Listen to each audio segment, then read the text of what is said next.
The biggest battle we will ever have to face is the battle between you and you. It's the battle of taking your mind to that limit and then breaking through. On the Mindful Experiment podcast, we will share concepts, universal laws, and interviewing individuals who have done just that, who have gone through the dark times and through those moments allowed their light to shine bright. I'm your host, Dr. Vic Manzo, and I want to thank you for listening to the podcast and taking this journey with me as we discover different avenues to break through those limits, expand your reality, and evolve into the person you desire to be. So sit back, relax, and enjoy the show. What up, guys? This is Dr. Vic, and you are on the Mindful Experiment as we dive into another amazing interview. And today's guest, as I had the honor to interview and talk with, and I apologize if I mess up his last name, but it's Adam Hergenrother. He is the founder and CEO of Adam Hergenrother Companies. In less than 10 years, Adam has built this rapidly growing company through his commitment to thinking big and never giving up. Fearless and purposeful, unconventional and systematic, Adam sets a seemingly impossible goal and then quickly gets to work on closing the gap to achieve it. No limits, no regrets. This is my kind of guy. He's a real estate industry leader and speaker. Adam is known for his commitment to transformational personal growth, developing high-performing teams, leadership trainings.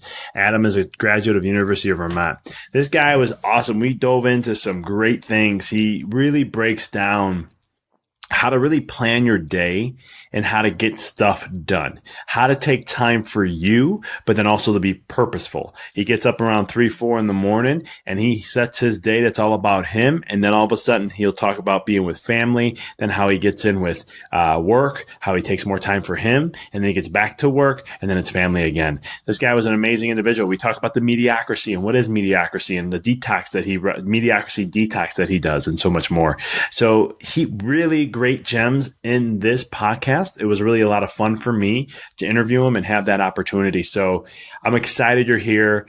I don't want to steal any more thunder from this guy. He's absolutely amazing. And really, I was blessed to have him on. So with no further ado, here is Adam Hergenrother. Adam, man, welcome to the show. I'm so excited to have you.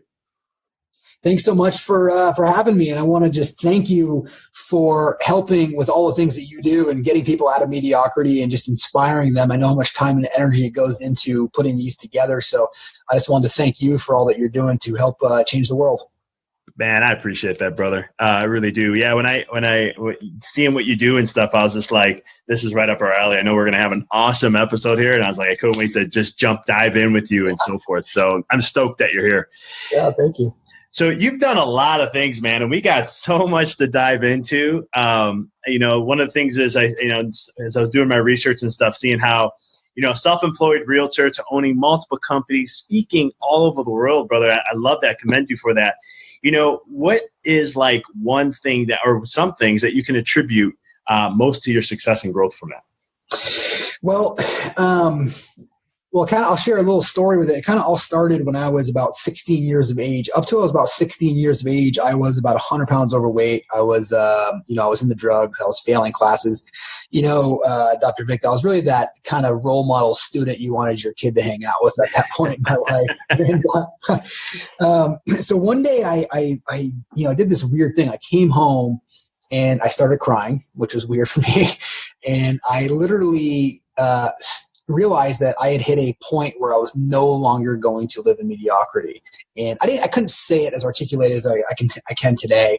But at the moment, I just knew there was kind of like I had enough, right? Like I knew there was something more to life than what I was living. I was living somebody else's life. I was exaggerating. I was lying. I was trying to always be somebody I'm not. It was exhausting. And so I literally just all bent up and I came home and I just started crying. And about midnight, my dad came in from work the night shift and he came in, he saw me and he, that kind of fatherly love. He walked in and he goes, well, you can do two things. You can accept it or you can do something about it. And he walked out. I was like, nice. And so I stayed up all night kind of visualizing, not like like positive thinking type thing, just kind of visualizing what I really wanted my life to look like, right? And like where it could go. And I didn't know how I was going to close the gap, but I just knew there was something more. So I ended up stopped hanging out with all the friends that I was hanging out with, and they ended up stealing everything that I owned like 2 weeks later. And there's police on campus. It turned into this huge ordeal. So they were really good friends. But then I kind of moved past them, and I kind of found myself in this kind of flux situation. I ended up losing 100 pounds in the next year. I stopped doing drugs. I kind of reclaimed myself.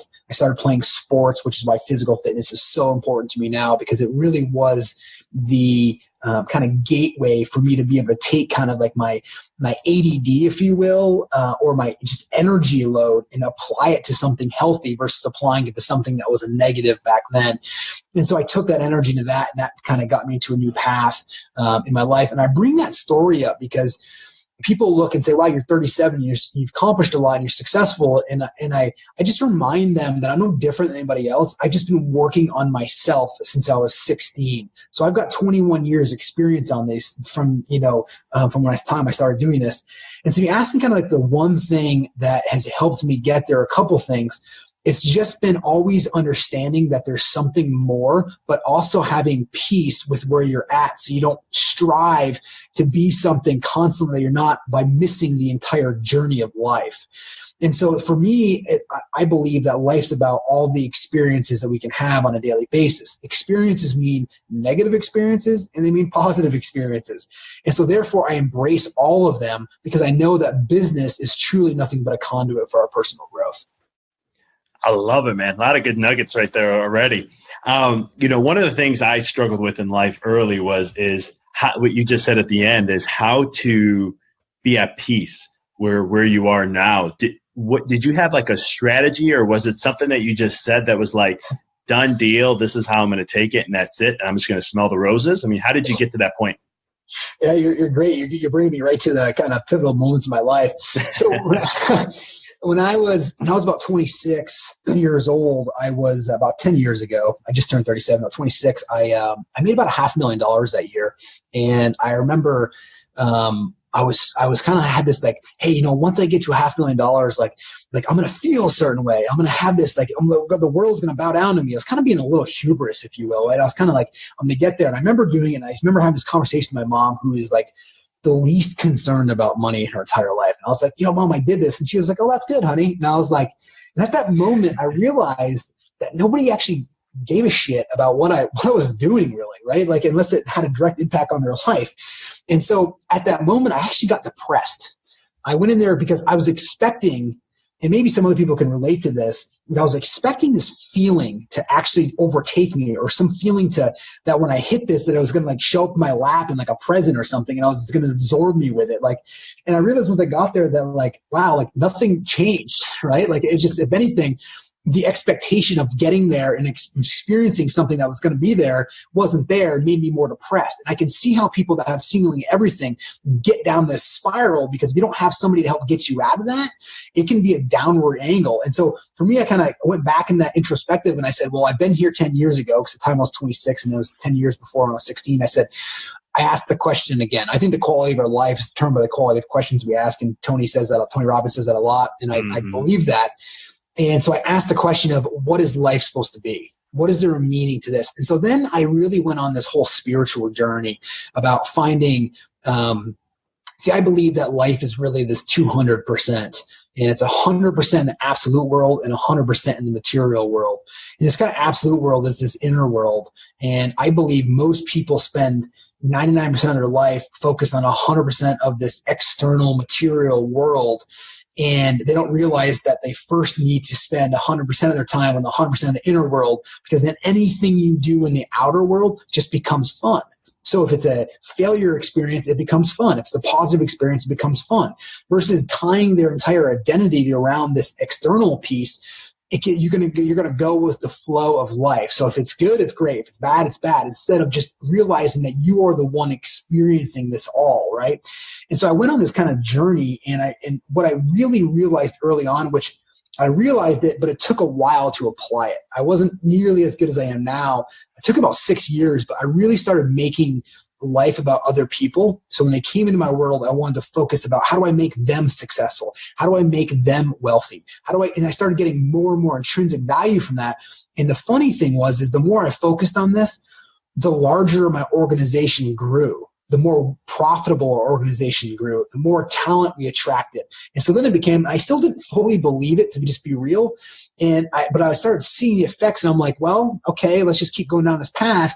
And then I got into transcendental meditation, and then I got in some, kind of advanced or retreats to go through this stuff. And then I just kind of ended up where I am today. And I just used that kind of discipline in my life to gain a new perspective, which I believe is what raising our level of consciousness just means, that we see the world differently.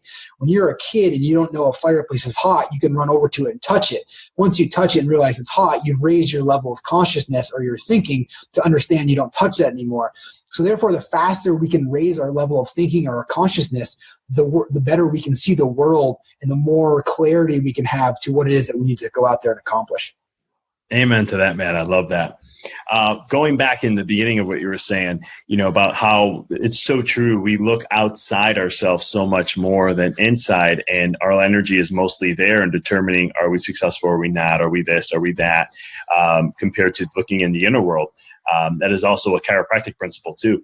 But awesome. One of the things I wanted to ask though is, why do you think people because I do coaching and stuff, and I see this all the time almost.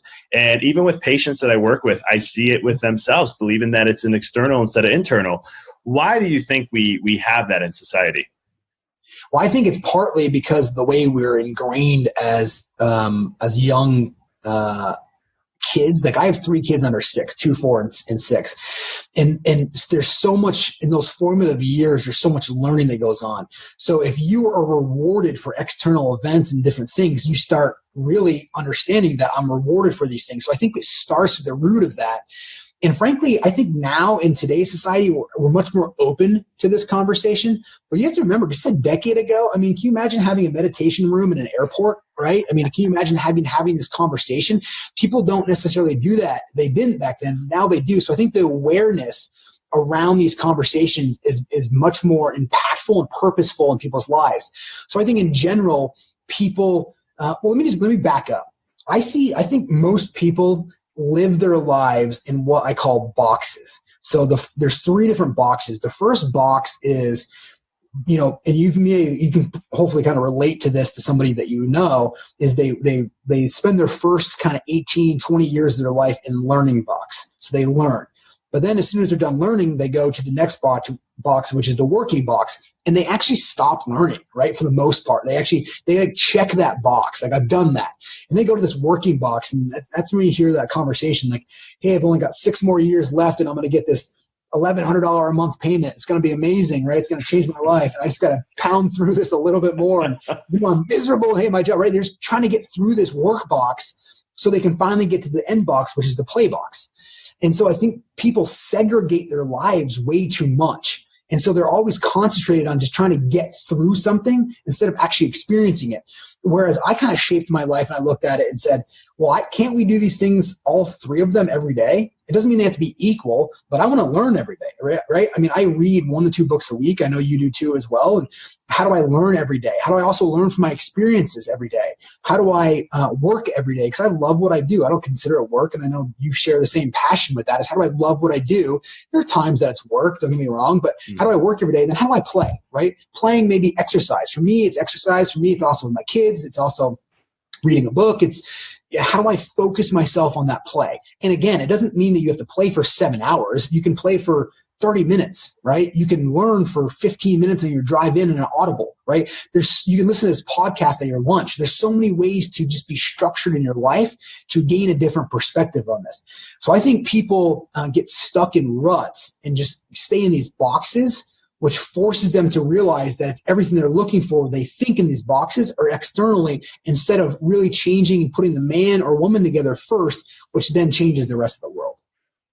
I love that, man. That's some really good stuff. Yeah. And you hit it dead on. You see that often. That was a conversation growing up in my background. I grew up very blue collar, and everyone would be like, I got 3 more years till retirement. I got 2 more, you know what I mean? And it's crazy.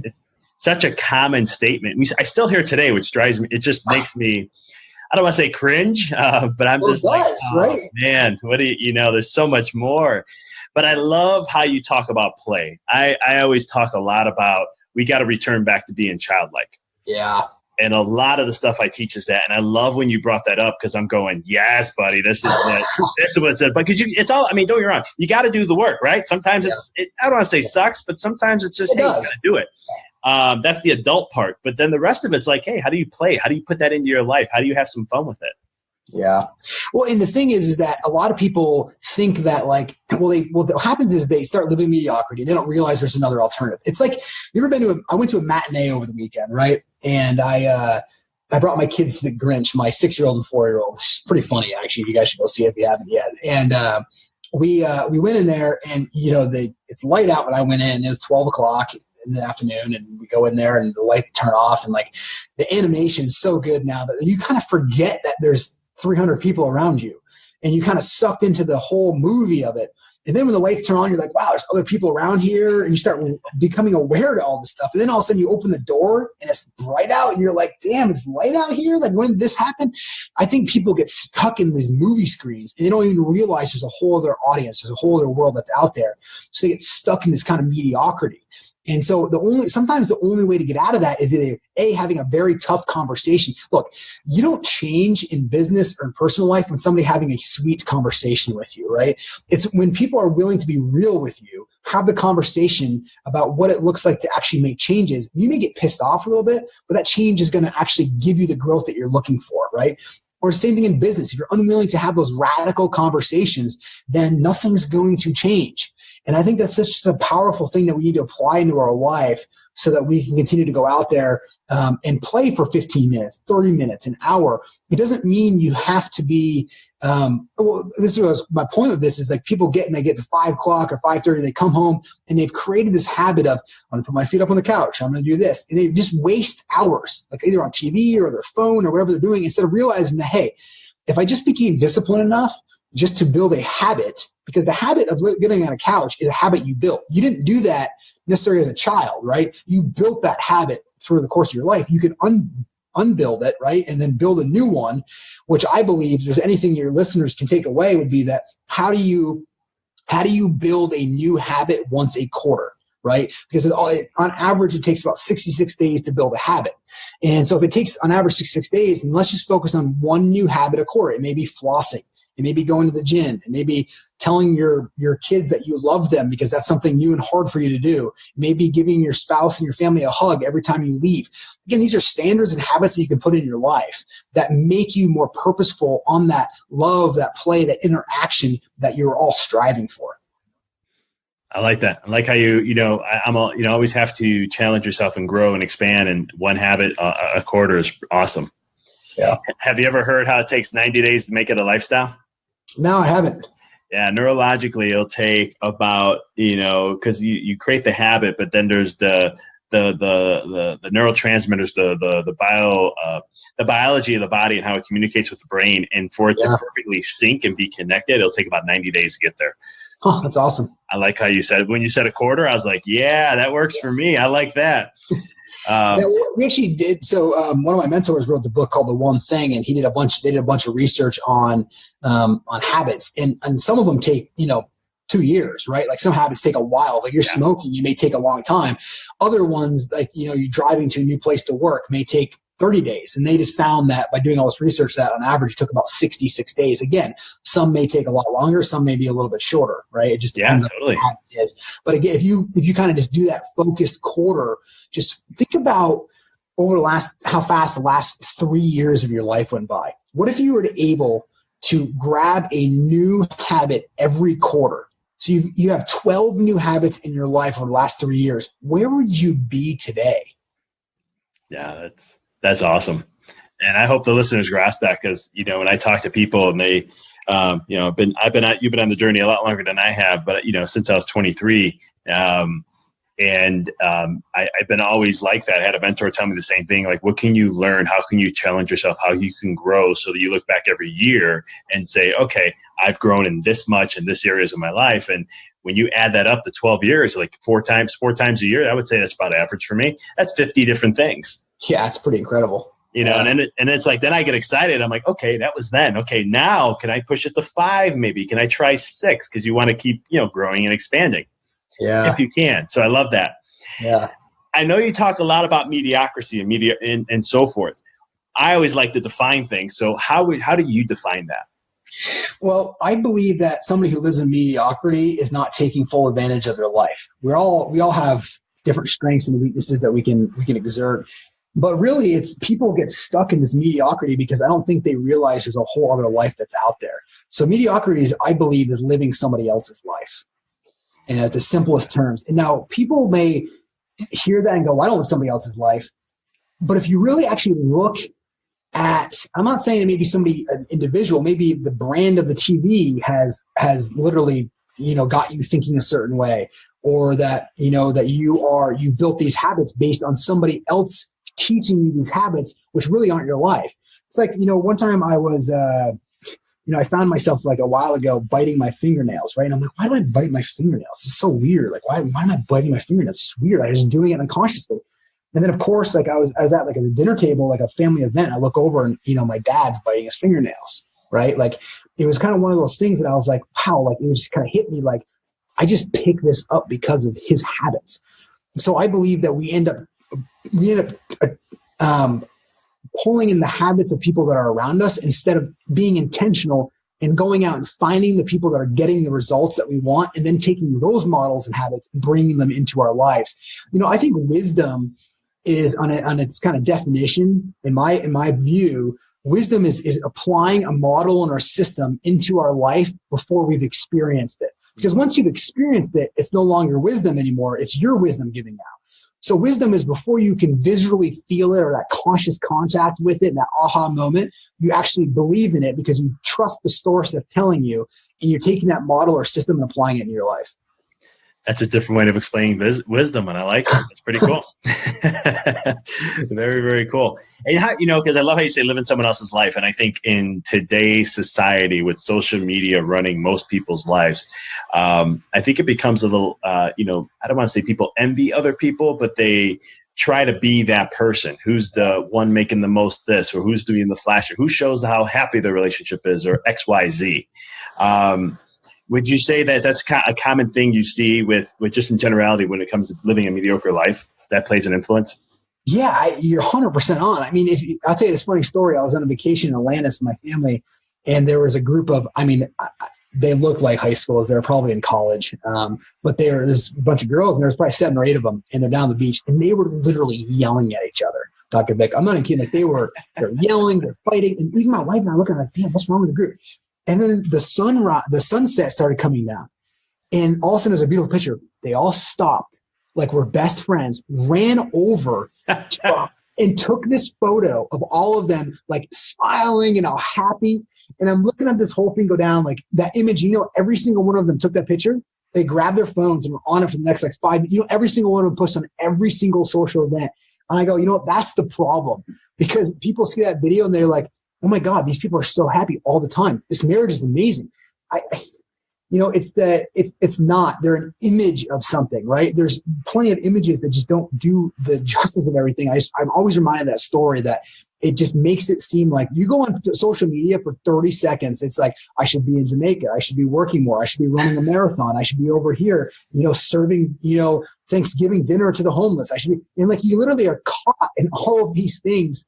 And you are lost because you're going, I'm done doing any of this. And so you start feeling inadequate. And then you just don't do anything. Instead of truly understanding that, like, hey, I'm really happy for this person. It's not my life. Here's what I'm going to do. And that goes back to that mediocre statement, knowing where you're going.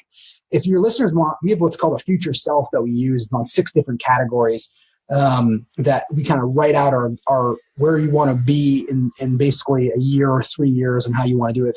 It's just on 6 different categories. You write it out as if it's already happened. And you kind of just read this thing every day. Again, you're being purposeful on what direction you're going in your life. And I believe once you get really purposeful on this, your RAS, that articulator activator system, your prefrontal cortex starts showing up. And as you know, it starts just pulling things into your life the way it's supposed to, right? Life doesn't happen to us. It happens for us. And the more we can understand that, the more we experience it. Amen, brother. I always tell people the universe is always working for you. Well, it really is, though, isn't it? Like it's crazy. Like, think about, you were this little seed that came and were born. There's so many things that happen, like snow and weather and holding you on earth and all these stuff. And you're like, oh my God, I'm wearing a pink shirt today and this is crazy. Like, you get so wrapped up on these things. And I'm like, dude, like, that doesn't matter. Like, that's not going to have an impact on your life. I promise you. Yeah. And unfortunately, that's just where, society is making a change, and it's people like you that, and so forth. And, creating creating the shift so people can kind of like slap them aside and, hey, wake up. There's more to life than just this that you see. Hey, I predict, and I've been sharing this, and I could be completely wrong. I think that the new sexy is going to be simplicity. And let me just back up. So if you think about 100 years ago, people that were overweight were considered sexy, right? Because food was scarce and it was a sign of wealth. You fast forward, that food became ubiquitous, and now it's the other way around. Now food's everywhere, and that what's considered sexy is somebody who is ripped, right? Like they have abs and all this stuff. That's considered sexy. I think that with 3D printing, with all the technologies and advancements, you're going to go out there and be able to have a Ferrari. You're going to be able to have all these things that you want in your life are going to show up in the next decade. And it's going to be the people that can actually simplify their lives and say no to everything else. The new hard is going to be the new sexy. Yeah.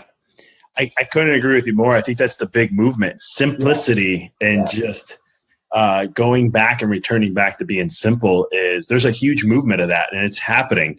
And I love it when I see people, because for me at my office, I kind of get like a little, I can feel a pulse or a vibe. It's a very small sample size. I'm not saying this is how it is, but when I can see practice members in my office, and some of them are like, I'm tired of having this. I want to get simple. I want to get a smaller house. I want to have this. And I just want to do these things that I love. And I'm just going, awesome. You're opening up your heart. You're doing what you want to do. You're really, you're living you now instead of what you've been told. I sold a house on this golf course that we were in with all these neighbors, and this kind of bigger house. And I bought 133 acres, but only about 20 minutes from my office. It's not too far out. And we built this kind of like cabin experience. We moved into it about a month ago, and it's literally been the most liberating. It's so peaceful. It's so quiet. Just like shoveling my deck with my kids and just throwing that over, or going for a walk in the woods, or watching the deer there or the animals that are around there.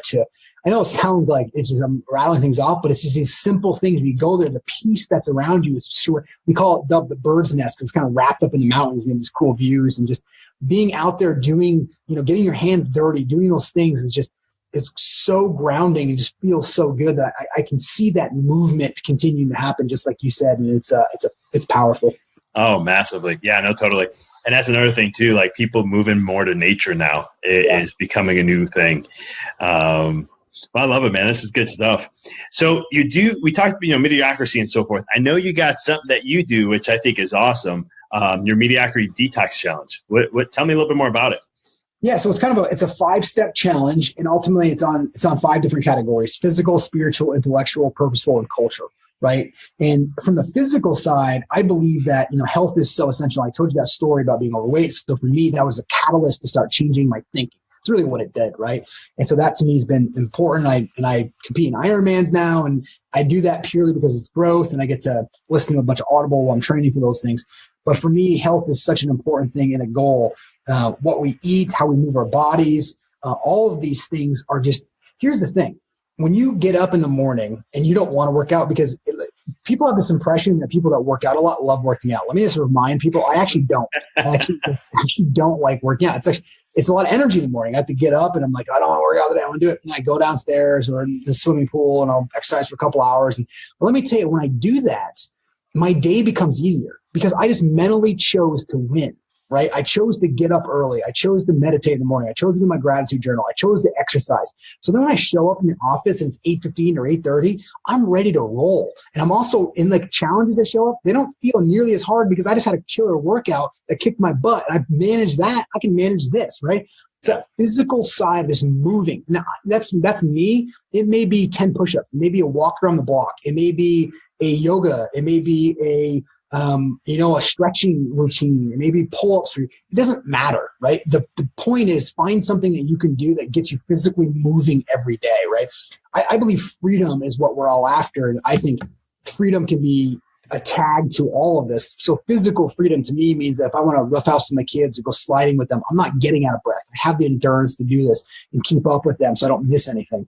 Then the spiritual side, this is really ultimately is clearing mental debris, right? It's really, and understanding that spirituality is just understanding, at least in my view, that understanding that there's something more beyond you. Now, what that is, it's up for interpretation for each person, how they believe. But it's just understanding there's something more around you, so it makes you more purposeful in serving the greater good in a way that you can.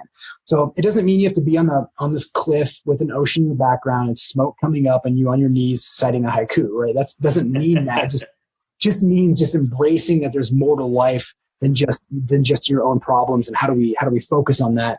And how do we clear mental debris through yoga or meditation or walks in nature or exercise, whatever you're doing. Find a way to gain clarity. I like to give an example like this. It's like if you took a football field, right? Like an end zone, not an end zone, football field, 100 yards, right? And you have end zone, you're on one side of the end zone and you have to try to get to the next end zone. But throughout the entire 100 yards, there's all these elephants that are touching each other. Every elephant's touching each other. So you're in this end zone and you start your day off with not a ton of challenges, but the minute you get in your car, somebody cuts you off and they piss you off. And it's like you stepping one into that end to the field and you hit one elephant and they all erupt. And then they've erupted for the entire day. They're all angry, right? You just erupted. I believe when you're purposeful in your spirituality, understanding there's more, meditation, clearing that debris, gaining clarity, raising your level of consciousness, understanding life's happening for you, all of these things that you're talking about and you teach. When you do this, these kind of elephants start to disappear. So you can actually go further down the field each time a challenge happens without you exploding. Then ultimately, the goal would be to be able to get to the other end of the field. So any experience that life offers you, good or bad or even horrible, you can actually just take in stride as a moment. And that's kind of the goal, I believe, in spirituality for that. On the intellectual side, this is just that, I always say, do you want a 52-1 advantage over your competition? Of course, everyone's like, yes. And that just means that just go read a book a week, right? One book a week gets you 52 books a year and you are so far ahead. It's kind of like that box that we talked about. Never stop learning. It's kind of like that Lowe's commercial. It's like never stop improving. It's like never stop learning. Just be purposeful, whether it's podcasts or books or whatever it is. Just read a couple, listen to, I don't even read anymore. I listen to everything on Audible, right? Or podcast on station. So whatever you're doing, just make sure you're very, very focused and disciplined on adding stuff to your life that's causing you to learn. And then purposeful. For me, this was, if I could summarize this for listeners, it would be to start measuring your day in minutes. All of us, I believe that 50% of what people are doing throughout our day right now is not even moving the needle. It's actually wasted time. You're actually literally just wasting your time. It's like 50% doesn't even matter what you're doing, right? Meaning if we started actually realizing that, if we measured our day in minutes, what would we change? I believe that every appointment that we're on can be cut by 50%. If you have a 30-minute meeting, bring it down to 10 minutes, right? Just try it. Feel like you understand, because a 30-minute meeting drags out and you wasted people's time. So if you start measuring your day in minutes, your day looks different. Because the way I look at my life is that I work 4 structured days a week. It doesn't mean I'm not learning or reading or journaling about my life and business outside of that. But I have this kind of time where I said, okay, I'm willing to allocate a certain amount of time in these 4 days to my work. If I can't accomplish this, I either have the wrong people or I have too many priorities. So it forces me to eliminate or hit that delete button on things that don't matter. So I concentrate on things that actually do. Again, that's just if we can just measure our day in minutes, you'll be much more purposeful on your life. And that's going to leak into everything else, like measuring your money in dollars instead of larger bills, because that can happen really fast too and go the other way. And then the last one is kind of this culture shift, right? It's just understanding that your business is leading to personal growth. And I don't mean you as an owner. I mean you inside a business. You're going through challenges that you most normally wouldn't. Like, who likes lawsuits? Well, I don't, right? But like, you're going to get them, right? Who likes people that quit on a random note and you're leading 3 people and it's the worst time? Well, guess what? You get to learn how to fight through that. So that conduit becomes the business so that we can learn. But the most important thing is the culture around this, that you're hiring people that think and act like you. Now, look, I'm not saying they need to enjoy the same sports as you or even the same, politics as you, but they've got to have the same characteristics. So you're hungry, you have your curiosity, right? You always look for win-win situations. You're willing to put the company first. Those type of traits in your culture. Remember, culture isn't something you can define. culture is defined by the people you hire. So get clear on what it is that you want to be. Be willing to be open about who you are as a person, so people can walk in and say, I hate Adam or I love Adam, right? And then either way, they're clear on who you are, so you're actually attracting the people who share your culture. Massive nuggets there, brother. I'm trying to go back and say, which one do I want to dive in first here? This is really good stuff. I mean, movement is life. Getting right back to physical, right? You got to move. And that's something that we preach as chiropractors on so many levels. But even as just on the physical level, just getting up and moving really wakes up the brain and gets you going. So I love that. Awesome. What got you into like Ironmans and stuff? What motivated you to go that route? That's a great question. So about 2 years ago, I'd been kind of exercising, doing different things, and I just got really bored. And I was like, you know what? Like, what's something that's going to challenge me? What's something that I can do differently? And I started, of course, when you start asking the question, things show up. And so one of my friends kind of was doing a mini triathlon, and I was like, dude, I've never swam before. Actually, when I started 2 years ago in October, so it's just over 2 years ago now, I had never swam ever, except for I could swim, but not like swim, right? I never ridden a road bike or even been on a road bike ever. And I never ran a timed race before, like a 5K or anything. And so I went and I hired the best coach I could find. And I ended up following this model, and I kind of used it as an experiment to kind of motivate and inspire my own employees to go out there and do something of their own. And I just started following this model, and it forced me to get more purposeful in my time, because I was now adding 2 to 3 hours. And then, most days are in the week. And then Fridays and Saturdays, I ended up, doing 5 or 6 hours a day and exercise. So I had to get really purposeful in my time. So it was a gift in itself.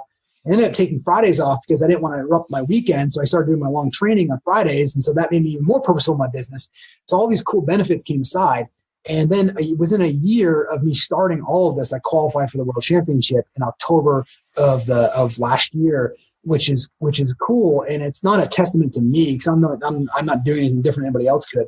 It's just that when you get purposeful in your life and you don't cheat yourself. So if a workout shows up in there, I just did it, right? I just followed it. I didn't cheat myself on these things. There's so much you can accomplish, and you can always find time. Here's the thing. Time is not the cheat. People think that it is. People think that people can cheat on time. Well, we all have 24 hours in a day. So time is not the cheat. What the cheat is how purposeful you are with your time.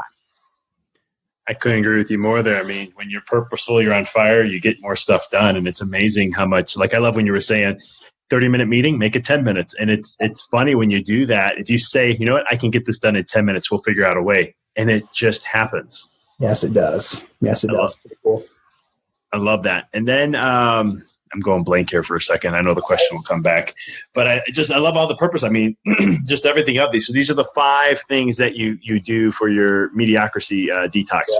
Yeah. The physical, the spiritual, intellectual, purposeful, and culture. Just here's the thing. Don't try to go out there and kick all of these things off, because that would be an overachiever, and I don't want you to do that. I just want you to go out there and just focus on one of these things. Go say, you know what, I'm just going to time my watch for 2 minutes, and I'm just going to meditate. Meditate means just stop. Just stop.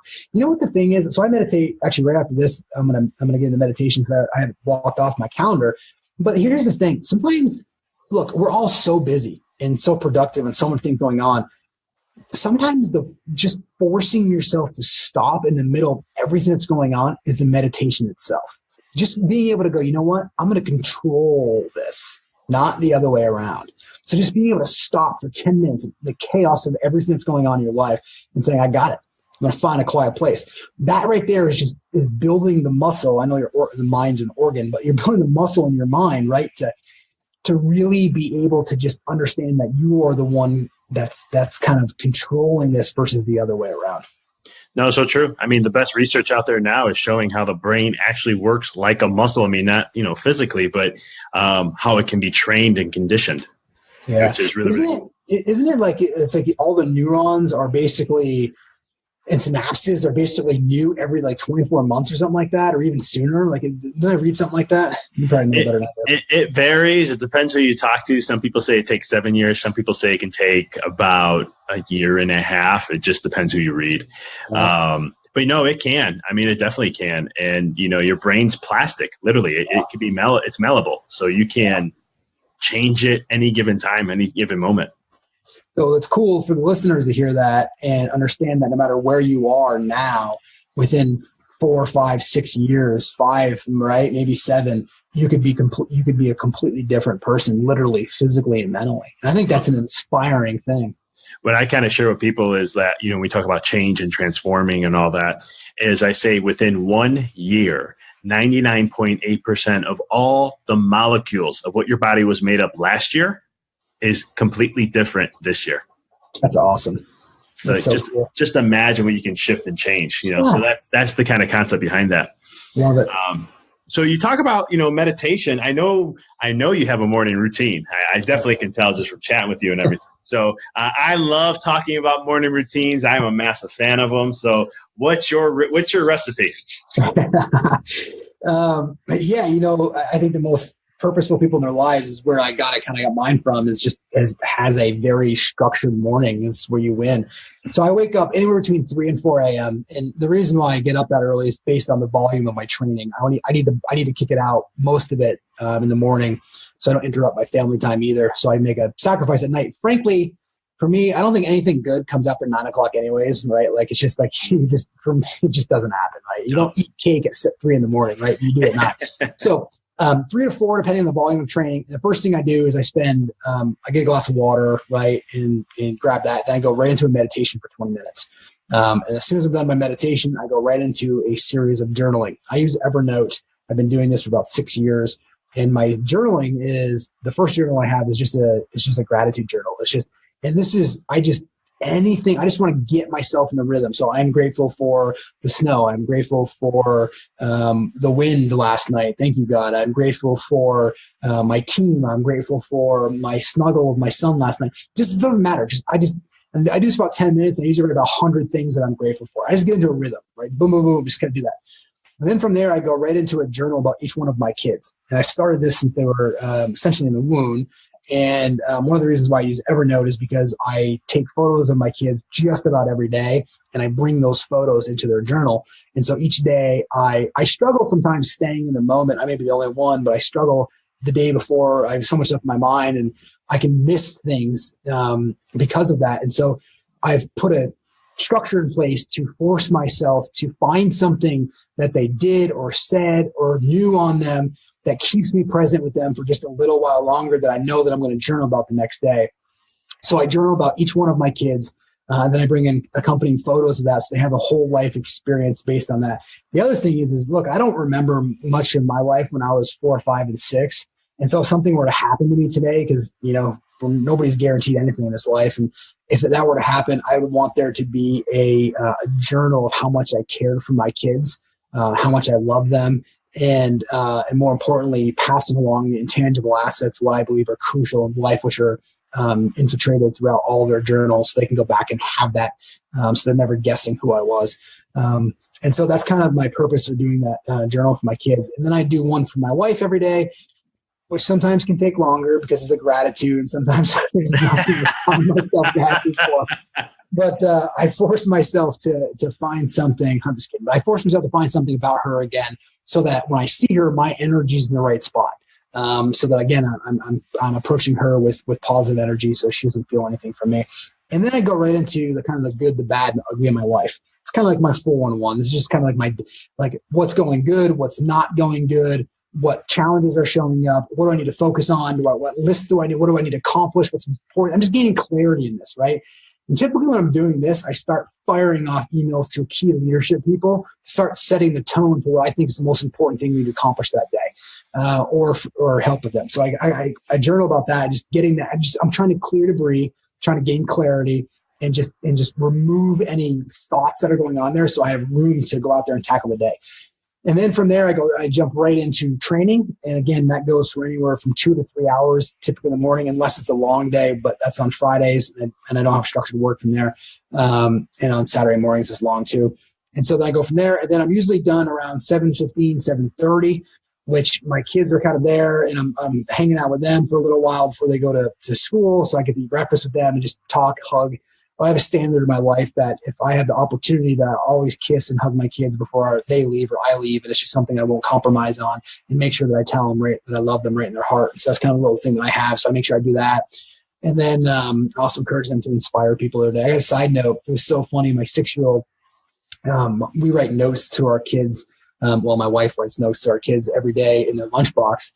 And there she was writing one out, and my daughter says, "Hey mom, can I write a note to myself?" And she's like, "Sure." And she's like, "How do you spell expire?" And she's like, "Expire?" And she's like, "How do I spell expire?" And so she told her, and later on that day, we brought the lunch bags home, and it says, "I need to expire someone today." And that was her note. And what she meant to say was inspire someone today. So sometimes when you don't think your kids are listening, they are. And that's just a really cool kind of moment. So I get into that, and then I'm usually in my office by 8:15, 8:30. Then I work in blocks from about 8:30 until about 11:30. And that becomes a solid block of where my EA or chief of staff can put things in my calendar for that time. And then from 11:30 to 1:30 is blocked off for Adam time. I meditate, I eat. Sometimes I'll check emails. I'll get the pulse of my organization. It's just time that I have blocked off, so nothing goes in there. And then from 1:30 until 4 is another block of time. And then from 4 to 4:30 is cleanup. And then I usually try to hit the road between 4:30 and 4:45, so I'm home and purposeful with my family for the next kind of 3 hours to get my kids to bed. And then right around 8 o'clock, I'll typically revisit emails, fire off a few if I need to, and then kind of wrap up my day. I'm usually in bed before 9 o'clock. I love it, man. That right there, listeners, is living on purpose right there. I mean, you're just rock solid, nail it and out, and you get a lot of crap done, I bet. Yeah, well, it's you do. It's fun. You can accomplish far more than you ever thought you could. Real quick, that's why I wanted to ask you about the purposeful thing. 4 days a week. What made you shift to that gear to say, "Hey, this is my 4 days. This is why I'm going to be working that"? Well, yeah, I started telling that story. It's just fascinating how, life gives us gifts. And so 2 years ago when I started doing Ironmans, I started like having to take off every Friday. I was like, Amy, don't book anything for Friday. Don't book anything for Friday. And then because I didn't want to spend Saturday and Sunday 7 hours a day exercising, right? It just didn't make sense for me. And I was like, I'm not going to do this. And so I said, well, what can I do? And so I started blocking it off. And then about a month later, she walks in, she goes, I'm just going to block off every Friday and pretend you don't work. And that's how it started. And so then I shifted everything those 4 days, and it became this gift. And so the really neat thing is for the last 2 years, I've been able to, so my kids go to a private school. So we kind of, and two of them are not into kindergarten yet. Only my oldest one is. And so they go 4 days a week, or one of them goes 4 days a week. And on Fridays they have off. So I'm usually done my training by 10 o'clock in the morning. And so then I spend father-son time on Fridays with my son. It's just alone time for him. And this is the last year we'll be able to do it. I take him to Panera. I take him to snowboarding or skiing. We go around to some of our job sites or commercial buildings, teaching them stuff on this. I bring them to the office sometimes and teach them about, people and different things. And I'm just spending the whole day with him, right? And we have what's called No Rule Friday, which means that they can listen to their iPads because we're purposeful on how much time they can have. But on Fridays, they can kind of eat what they want a little bit. And we just have a No Rule Friday. And so we share this whole thing on Fridays for it. And then my son is going to start school next year. So he'll be 5 days a week. And then my youngest daughter, who will be 3 then, starts that transition with me for the next 2 years of spending time with me for that Friday. So that became the gift of it. I love it, man. Yeah, I transitioned to 4 days a week about a little over a year and a half ago. And it's been, at first I was like, what the heck? How am I going to get everything done? And then it became, I have so much time. I don't know I have more time on my hands. What's going on here? It doesn't make sense. Pretty cool, isn't it though? Oh, when you get purposeful, it's just amazing how things will transform and so forth. I can't emphasize that enough. Yeah, it's awesome. Before we close, one thing I wanted to ask about, I know your meditation practice, what kind of, I heard transcendental meditation. Is there a specific type you do? Because I know listeners are very curious about that. Yeah. So I do TM. I've tried a couple other methods. I think they can be very impactful for other people. They just didn't work necessarily for me. I'm more of a model systems guy. So the TM is a very structured model, and they teach you how to do it over a 4-day kind of course. and then you can go and go get touch-ups whenever you want. It's just they give you a mantra, and you just sit comfortably and you start using the mantra. And the purpose of that is to bring your subconscious level down, so it's not thinking about anything but that. And then you kind of hit transcendental meditation if you can, that transcending of it. But that's been really impactful in my life, and we've gotten a bunch of people in my work to take it up, and some stay with it, some don't. But I definitely see the clarity that I gained from that is instrumental. That was one of my practices about 10 years ago. I got into TM. Awesome. I think Deepak Chopra is the big guy who was one of the ones that he got me introduced into it. And I was just like, cool, another meditation technique. Let's do it. And then it served me well for a while, and I loved it. And there's a lot of people that preach a lot of good things about it. So I love it, man. How can people get a hold of you, contact you, if they want to reach out to you and learn more about you? Yeah, adamhergenrother.com. Adamhergenrother.com is by far the best. And we have a blog that I do every week and videos that I do. And so feel free to go and subscribe to that if you like this. And but go there and you can find out about all the job opportunities that we have. We're in 23 states. And so we've got a lot of different things going on out there. But feel free to go to that website, and it kind of links you to everything. Awesome, brother. I want to thank you for being on, man. This was awesome. I love talking with people who live the same passion, have that, kind of same principle, living a purposeful life and just changing lives, man. I greatly appreciate connecting with you on here. Well, thanks so much, and keep doing what you're doing, inspiring other people that get out of mediocrity and may not use that word, but I know that when people listen to that, they're making changes in their life. So congrats for all that you're doing. Thanks, brother. Well, we'll be talking soon again. Thank you for listening to the podcast. For past shows, please visit www.empoweryourreality.com. I hope this show inspired you and added to your life to help you on the journey to rediscover who you really are. To connect with us on Facebook, please visit www.facebook.com/Dr. Vic Manzo. Check us out on Twitter. The handle is Dr. Vic21. Follow us on Instagram, www.instagram.com/Dr. Vic Manzo. If you were inspired by the podcast, pay it forward by sharing it with someone who you know can benefit from it. Thank you again for listening to the Mindful Experiment podcast, sharing paths to help you rediscover your infinite potential.